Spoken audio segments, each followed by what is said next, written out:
देवताओं के विनाशकारी 11 अस्त्र शस्त्र कौन से हैं जिससे पल भर में सृष्टि का विनाश हो सकता है? दोस्तों, क्या आप जानते हैं वह 11 अस्त्र शस्त्र कौन से हैं? यदि आप जानते हैं तो भी हमें कमेंट करके जरूर बताइए, और उसमें भी नंबर 1, 2 और 3 का नाम यदि आप जानते हैं तो हमें जरूर बताइए। यह वीडियो आपकी धार्मिक जानकारी को और बढ़ाने वाला है, इसीलिए इसे पूरा देखिएगा। दोस्तों, आपने देवी देवताओं और उनसे जुड़ी बहुत सी कहानियों जाना ही होगा कि कितने भयंकर अस्त्र शस्त्र से देवी देवता युद्ध करते हैं। उनके युद्ध कौशल और पराक्रम की कथाएं सुनकर शरीर में अद्भुत ऊर्जा का संचार हो जाता है। भगवान विष्णु के अवतार से लेकर शिव जी की अपार शक्ति मां काली के सृष्टि विनाशक अवतार की कई कथाएं लोगों की जुबान पर रहती हैं। सृष्टि के कल्याण के लिए भगवान के अवतारों में उनके अस्त्र शस्त्र जो उन्हें योद्धाओं की तरह दिखाती है। दोस्तों, अस्त्र और शस्त्र अलग अलग चीजें हैं। अस्त्र उन्हें कहा जाता है जिन्हें फेंक कर प्रहार किया जाता है, फिर चाहे हाथ से या उसके साथ के किसी उपकरण से, जैसे तीर को धनुष से छोड़ा जाता है।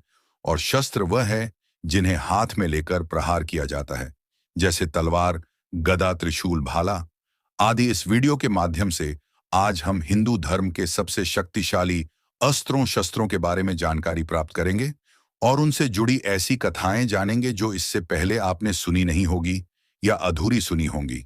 तो चलिए जानते हैं हिंदू धर्म के उन 11 अस्त्र के बारे में जिन्हें जानकर आपको हैरानी होगी, और नंबर 1 और 2 के बारे में जानकर आप दंग रह जाएंगे। यदि आप उन 2 अस्त्र शस्त्र के नाम बता सके तो हम आपको मान जाएंगे। शायद आप कहेंगे इंद्रास्त्र जी, नहीं तो आप कहेंगे पाशुपतास्त्र, वह भी नहीं तो आप कहेंगे यमराज का कालदंड। आप जितना भी सोच लो, सही अंदाजा नहीं लगा सकेंगे। चलिए हम आपको बताते हैं वह 2 अस्त्र कौन से हैं और क्या है उसकी विशेषताएं और शक्ति। दोस्तों, सभी अस्त्रों और शस्त्रों की खूबियां आपको चौंका देगी। 11वें स्थान पर है विजय धनुष। महाभारत महान काव्यों में से एक है, और महाभारत का नाम सुनते ही युद्ध योद्धाओं और उनके कौशल की बात होने लगती है। इनमें से एक प्रमुख नाम कर्ण का है। योद्धा कर्ण के हाथ पर युद्ध के समय दिखने वाला धनुष ही विजय धनुष है। महाभारत में वर्णित कथा के अनुसार अर्जुन, जो कर्ण के विरोध में पांडवों के पक्ष से युद्ध लड़ रहे थे, उनके रथ पर स्वयं भगवान विष्णु के अवतार कृष्ण सारथी के रूप में विराजमान थे। और आपको शायद न पता हो कि उस रथ के केंद्र पर महाबली हनुमान यानी अपने बजरंग बली अदृश्य रूप में विराजमान थे। ऐसा इसलिए किया गया था कि अर्जुन के रथ पर इतना भार विराजमान हो कि बड़े से बड़ा प्रहार रथ को हिला तक न सके। परंतु कर्ण के विजय धनुष के द्वारा छोड़ा गया तीर जब अर्जुन के रथ पर पड़ता था तो पूरे ब्रह्मांड का भार रथ पर होने के बावजूद भी रथ पीछे खींच जाता था। भगवान कृष्ण ने युद्ध क्षेत्र में ही अर्जुन से कहा था कि यदि कर्ण के हाथ में यह विजय धनुष बना रहा तो तीनों लोगों के योद्धा भी मिलकर उसे हरा नहीं पाएंगे। सोचिए, जब स्वयं भगवान को एक धनुष लिए हुए इंसान से युद्ध में इतना सोचना पड़ रहा हो, तो ऐसे धनुष को धारण करने वाले और ऐसे धनुष में कितना बल होगा। कर्ण का धनुष ऐसे मंत्रों से अभिमंत्रित था कि उस पर रखा बाण उसकी प्रत्यंचा से अनंत ऊर्जा पाकर छूटता था। इसी धनुष से भगवान शिव ने अपना पाशुपतास्त्र छोड़ा था। यह धनुष शिवजी का ही है, जिसे भगवान विश्वकर्मा ने बनाया था। बाद में भगवान शिव की तपस्या करके परशुराम ने इसे प्राप्त किया, और बाद में कर्ण को धनुर्विद्या का ज्ञान देने के बाद उन्हें उपहार स्वरूप दिया। भगवान कृष्ण के आदेश पर अर्जुन कर्ण को तभी मार पाए जब कर्ण अपना विजय धनुष अपने रथ पर रखकर रथ के पहिए को धकेल कर रथ को गड्ढे से बाहर निकालने की कोशिश कर रहे थे। महाभारत के महानतम योद्धा कर्ण और उनके धनुष विजय धनुष का नाम लोगों की जुबान पर रहता है। 10वें स्थान पर है पिनाक धनुष। पिनाक भगवान शिव का मूल धनुष है, जो विनाश या प्रलय के लिए उपयोग किया जाने वाला माना गया है। वाल्मीकि रामायण के अनुसार देवताओं के शिल्पी विश्वकर्मा जी ने लगभग एक जैसी क्षमता वाले 2 धनुष बनाए गए थे, जो उन्होंने भगवान शिव के रूप रुद्र और भगवान विष्णु को दिए थे, और अनुरोध किया कि दोनों लोग आपस में युद्ध करें ताकि यह पता चल सके कि उनमें से शक्तिशाली कौन है। पर युद्ध प्रारंभ होने से पहले ही आकाशवाणी हुई कि यह युद्ध विनाश का कारण बन जाएगा और इसीलिए युद्ध रोक दिया गया। आकाशवाणी सुनते ही रुद्र ने जन कल्याण को ध्यान में रखते हुए तुरंत ही उस धनुष को वहीं फेंक दिया जो आकर पृथ्वी पर गिरा, जिसे राजा देवत ने देखा। और क्योंकि राजा देवत इस धनुष के योग्य थे, इसलिए वे उसे उठा सके और अपने राज्य ले गए। आपको बताऊं कि राजा देवरथ दशरथ के पूर्वज थे। पिनाक वही धनुष है जिसकी प्रत्यंचा चाहकर भगवान राम ने सीता माता से विवाह किया था। आपको बताऊं कि भगवान राम ने धनुष जानबूझकर तोड़ा नहीं, बल्कि प्रत्यंचा चाहते समय वह स्वयं ही टूट गया था। धनुष पिनाक को लेकर और भी कई कथाएं हैं कि भगवान विश्वकर्मा ने दो धनुष बनाए थे, पिनाक और सारंग, और दोनों लगभग एक जैसे प्रभावशाली थे। सारंग विष्णु जी का धनुष है और पिनाक शिव जी का। दो और भी धनुष ऐसी ही क्षमता वाले थे, एक कोदंड जो भगवान राम चलाते थे और गांडीव जो अर्जुन चलाते थे। अब अगर आप कहेंगे कि हमें यह बताओ कि सबसे ज्यादा शक्तिशाली कौन था, तो इसका जवाब यह है कि इसी अस्त्र का अधिक या कम प्रभावशाली होना योद्धा पर निर्भर करता है। एक जैसी क्षमता वाले अस्त्र होने के बावजूद भी वही योद्धा जीतेगा जो उसे चलाने में ज्यादा निपुण होगा, और विष्णु जी धनुष चलाने में सबसे निपुण योद्धा माने जाते हैं। तो हाथ में सारंग लिए हुए भगवान विष्णु धनुर्विद्या के सर्वाधिक निपुण योद्धा हैं।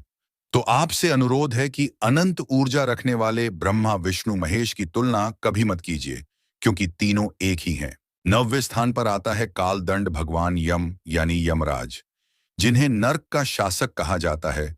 उनका नाम लेते ही अच्छे अच्छों की हालत खराब हो जाती है। आप एक बात अच्छे से याद रखिए कि यमदेव यानी यमराज की पूजा करने से कभी अकाल मृत्यु नहीं होती। वह ऐसे देवता हैं जिन्हें पूजने से मृत्यु भय समाप्त हो जाता है। तो यमदेव की भी पूजा करना आवश्यक है। काले भैंसे की सवारी और हाथ में एक मुग्दर जैसा अस्त्र लिए हुए यमराज यातना को हर लेने वाले हैं। यही मुग्दर या गदा जैसा अस्त्र ही कालदंड है। यह अस्त्र घातक क्षमताओं वाला है। एक बार लक्ष्य पर भेद देने के बाद कालदर्शक वापस नहीं लौटता, चाहे सामने वाला कोई भी वरदान रखता हो या उसे कोई भी सुरक्षा क्यों ना प्राप्त हो। यमराज ने दशावतार रावण से स्वयं की रक्षा करने के लिए कालदेव पर प्रहार किया था। 8वें स्थान पर है चंद्रहास। भगवान शिव का नाम लेते ही शरीर में अपने आप ही ऊर्जा दौड़ने लगती है, और भोलेनाथ इतने भोले हैं कि वह सभी को अपने अस्त्र शस्त्र, यहां तक स्वयं की बनाई सोने की लंका तक दे देते हैं। अपने भक्त को बिना सोचे सब कुछ दे देने वाले भगवान शिव के पास उनकी चमचमाती चंद्राकार चंद्रहास थी, जो उनके विनाशकारी शस्त्रों में से एक थी, और भगवान शिव ने उसे रावण को द्वारा की गई स्तुति से प्रसन्न होकर दिया था। इस तलवार की यह खासियत थी कि यह कभी भी तोड़ी नहीं जा सकती थी, और यह जिसके हाथ में रहती थी उसकी ऊर्जा से ही इसकी शक्ति बढ़ती जाती थी। चंद्रहास लेकर रावण ने अनेक युद्ध लड़े और कोई भी उसका बाल भी बांका नहीं कर सका। चंद्रहास की अद्भुत शक्ति के चलते कोई भी राक्षस रावण के सामने टिक नहीं पाता था। सुर असुर नाग गंधर्व सभी रावण की उस चमचमाती चंद्रहास के आगे घुटने टेक देते थे। और व्यक्ति अगर योद्धा और उसके पास ऐसी चंद्रहास हो तो उसे जीत पाना लगभग असंभव सा था। आपको बता दूं कि चंद्रहास चंद्रमा के जैसी अर्धवृत्त का मुस्कान यानी स्माइल के जैसे आकार की होने के कारण उसका नाम चंद्रहास पड़ा। अब आपको आश्चर्यचकित कर देने वाली बात बताता हूं। रावण बहुत ही विद्वान, पराक्रमी और दूरदर्शी था, और जो भी वचन देता था उसे पूरा करता था। ऐसा मैं इसीलिए कहता हूं क्योंकि रावण ने भगवान राम से पूरे युद्ध के दौरान एक भी बार चंद्रहास का प्रयोग नहीं किया। आपको सुनकर आश्चर्य हुआ होगा कि इतना अच्छा शस्त्र रावण ने प्रयोग क्यों नहीं किया, जबकि उसकी मौत उसके सामने खड़ी थी। इसका कारण यह है कि भगवान शिव ने रावण को चंद्रहास देते समय उससे एक वचन लिया था कि वह चंद्रहास का प्रयोग केवल बुरा करने वालों पर ही करेगा। आपको एक बात और बताओ कि रावण एक बहुत कुशल राजा भी था। उसके शासन में उसकी प्रजा उससे पूर्ण रूप से संतुष्ट और खुशहाल थी। 7वें स्थान पर है वज्र। वज्र भगवान इंद्र का व्यक्तिगत हथियार है। इसे एक तरह से बिजली उत्पन्न करने वाला अस्त्र कहा जाता है। इसे ऋषि दधीची की हड्डियों से बनाया गया था, जिसे स्वयं भगवान विष्णु ने बनवाया था। इस हथियार को लेकर बहुत अलग अलग किंवदंतियां हैं। मैं आपको भागवत पुराण में लिखी एक रोचक कहानी बताता हूं, जो शायद आपने पहले ही सुनी हो। देवताओं के पट के दो पुत्र थे। एक वृत्ता और एक विश्वरूप। एक बार क्रोध में आकर इंद्र ने विश्वरूप को मार डाला। अपने पुत्र की मृत्यु का बदला लेने के लिए पट ने एक यज्ञ किया और वरदान में एक पुत्र मांगा जो भगवान इंद्र का वध कर दे। परंतु वरदान मांगते समय उसने एक शब्दांश का गलत उच्चारण कर दिया और एक पुत्र प्राप्त किया जो इंद्र को मारने की बजाय इंद्र के हाथों मारा जाने वाला था। पुत्रवधू को मारने की सलाह दी गई। ऋषि दधीची ही क्यों, कोई और ऋषि या देवता क्यों नहीं? इसका भी उत्तर है। ऋषि दधीची को भगवान विष्णु का नारायण कवच प्राप्त था, जिस कारण उनकी हड्डियां किसी अस्त्र शस्त्र से अधिक मजबूत थीं। ऋषि दधीची ने अपने जीवन का बलिदान किया और भगवान विश्वकर्मा ने उनकी हड्डियों से प्रलयनकारी वज्र का निर्माण किया और उससे ही वृतासुर का वध कर दिया। व्रज के प्रयोग से जुड़ी दूसरी कहानी भी मैं आपको बताता हूं। हनुमान जी का नाम लेते ही भूत पिशाच भाग जाते हैं। ऐसे बलवान और महाशक्तिशाली शिवजी के अवतार हनुमान जी बचपन में भी अपनी शक्ति प्रदर्शन करने से बाज नहीं आते थे। एक बार बाल हनुमान ने सूर्यदेव को लड्डू समझकर खाने की कोशिश की और विशालकाय रूप लेकर सूर्यदेव को खाने के लिए उड़ पड़े। सूर्यदेव के ना रहते ही सृष्टि का नाश हो जाएगा।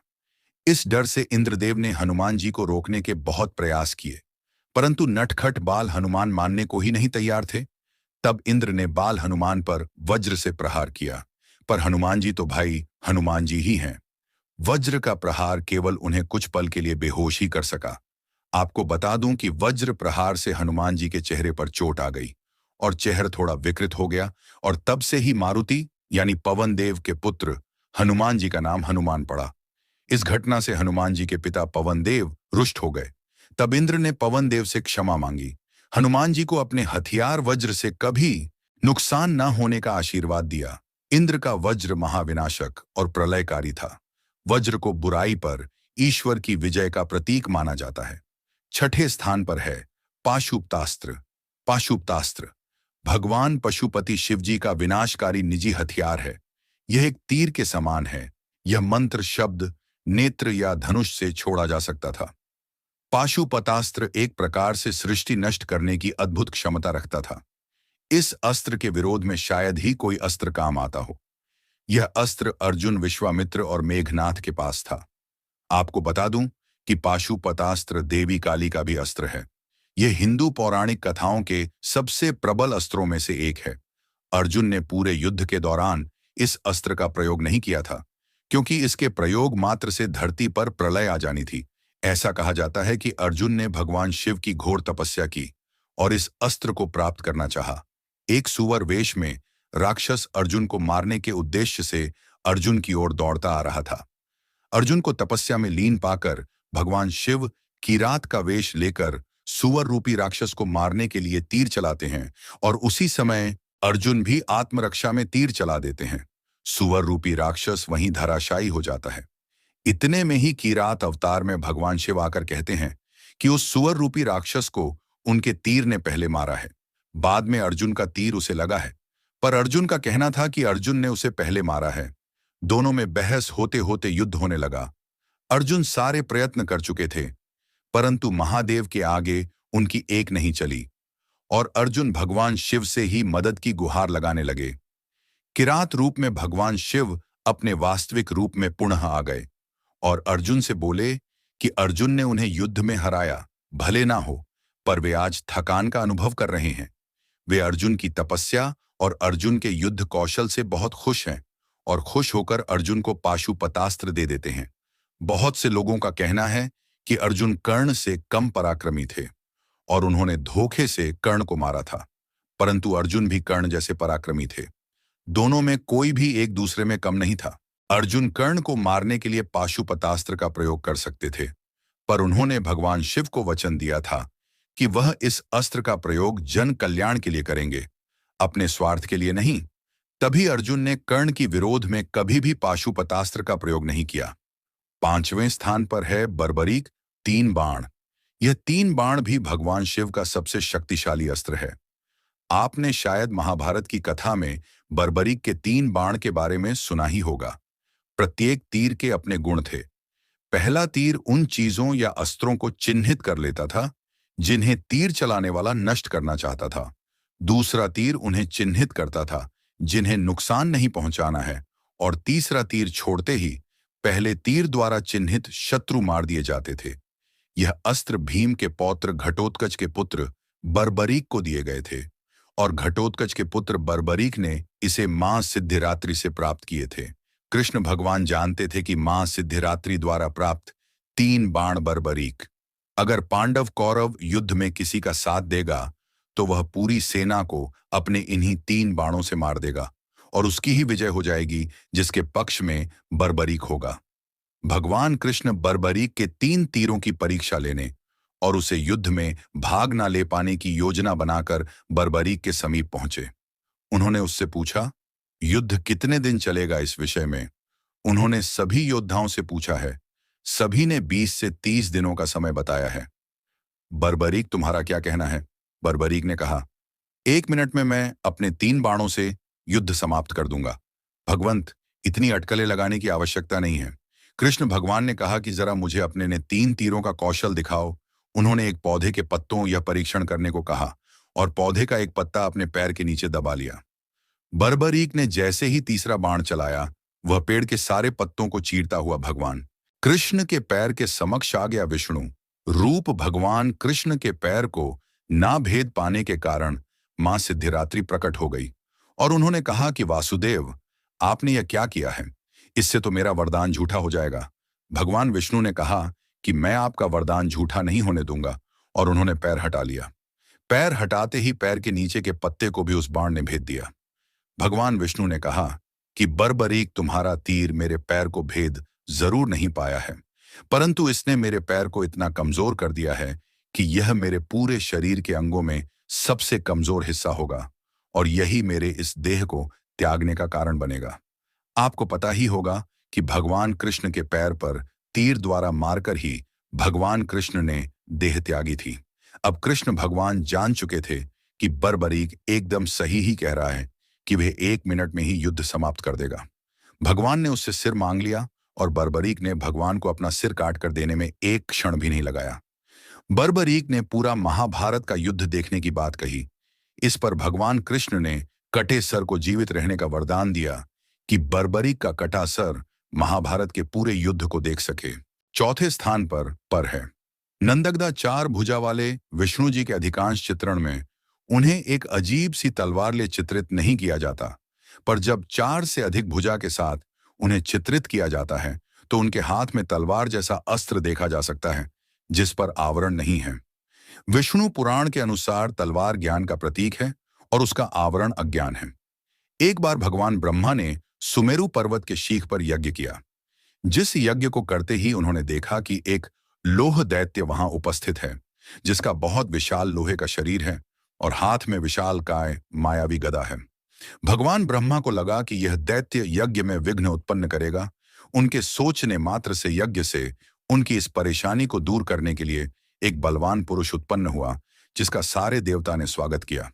क्योंकि विशाल काय लोह दैत्य अपनी मायावी गदा से सभी देवताओं को घायल कर चुका था, अतः उनकी रक्षा करने के लिए कोई तो चाहिए था। उस राक्षस का कोई भी बाल बांका नहीं कर सकता था। तब भगवान विष्णु प्रकट हुए और उस यज्ञ से उत्पन्न मानव को उन्होंने देवताओं के अनुरोध पर अपने निजी अस्त्र के रूप में धारण किया।